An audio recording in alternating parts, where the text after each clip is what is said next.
हाँ?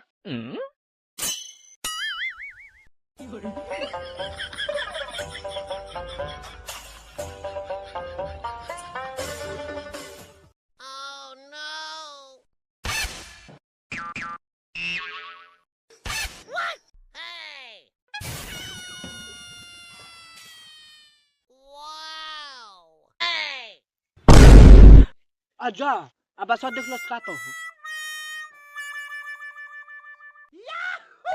अस्सलाम वालेकुम रमजान मियाँ। वालेकुम सलाम आवाज किया। कब रोजा वोजा बाड़ा आज?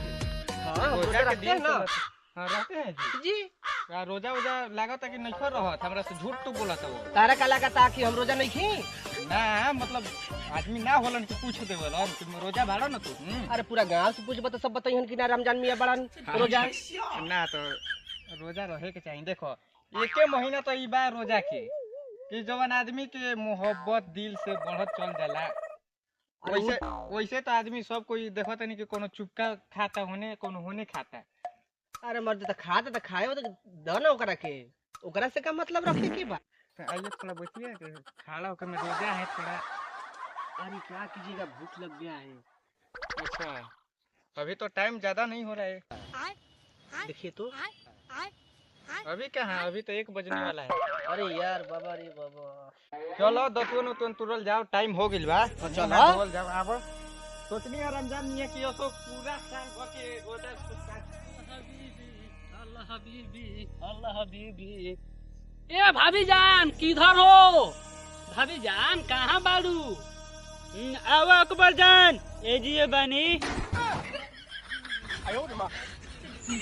अस्सलाम वालेकुम भाभी जान। वालेकुम अस्सलाम। फतेह उतर होइल? भाभी जी के जाइल जाला। अकबर जान हाँ बोलिए। अभी तो फतेह नहीं हुआ है। अच्छा हाफिज जी की जाइए हाँ। बुला के लाइए सर से मतलब ठीक बा ना? तब न हुई फतेह। ऊपर ले नीचे तक हाँ। ठीक बा हम जाता नहीं हाफिज जी भी। हाँ, अली ठीक जाके अपन काट के रखो। ठीक बा कहे के रखत ठीक हम चलता नहीं। हां ठीक बा। हम सुन ले रहे इनका तो तार तबियत डाउन रहे।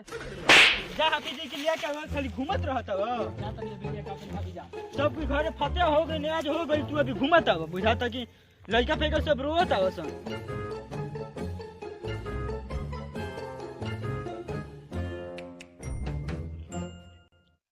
रोजा में इतना रोज रोज भूख लागता है, इतना रोज रोज कि हम क्या बताएं।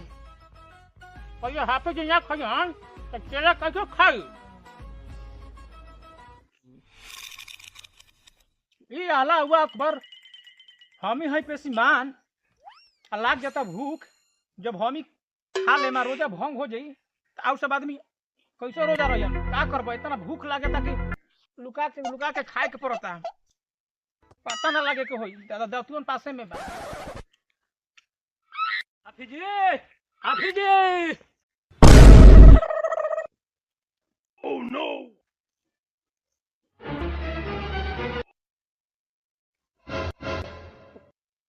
अस्सलाम वालेकुम हाफिज जी। वालेकुम सलाम खुदा हाफिज। ये मेरा भाभी जान बुलाई है फतेह करने के लिए, काहे ना गए? चलो 1 घंटा में आते हैं। 1 घंटा में आते हैं। हाँ मेरा भैया का बाल बच्चा रो रहा है। तो रो रहा है तो मैं कहाँ हंस रहा हूँ? चलो आते हैं। मुंह धो रहा है हाफिज जी। हाँ तो क्यों नहीं देंगे? ठीक है हम चलते हैं। चलो। ए रुक। अरे रोजा उजा रहता है तू? अल्लाह बीबी मेरे को क्या समझती? खुदा हाफिज हमको पता नहीं। ठीक है हम जाती। चलो।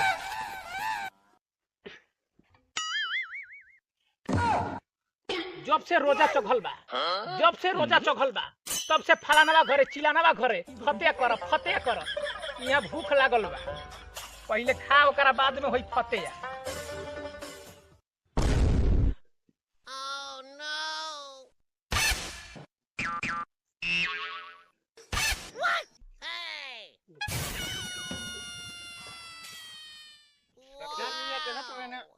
बड़ी भूख लागत है। हो यार बड़ा काला धूप कइले बा ज्यादा। काजी हाफिज जी सलाम वालेकुम। वालेकुम सलाम रमजान मियाँ। हबीबी हबीबी अकबर। कहाँ जाती हाफिज जी? और जाती फतेह करे। अरे ओ पौती मियाँ घरे। हर जैसे वो छूटिए जाला।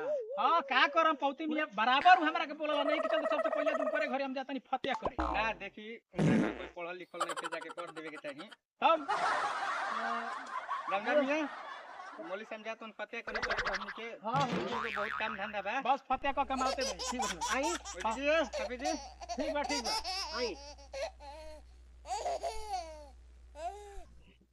बताओ फतेह कोई रोशन फतेह करा के चिरागी तुम्हार झगड़ा हो जाता आ 11 पे कौन चिरागी हो चिरागी पे आदमी रहलन महीना में सेट करला है माथा खराब मतलब भाभी जान सलाम अलैकुम भाभी जान। अस्सलाम वालेकुम भाभी जान। ना ना भाभी वालेकुम अस्सलाम रहमतुल्लाहि व बरकातहू। का भइल हो? मोदी साहब आई जहन हां उ चिरागी खातिर रूस के भाग गेल हमन बुझा तक उनका कितना चिरागी चाहिए जान तो गांव एक मत होके हाफी जी के हटा देवे के बा काफी की चिरागी हमन के पीछे उगलो न ए चलते मार झगड़ा करके भाग गुलो।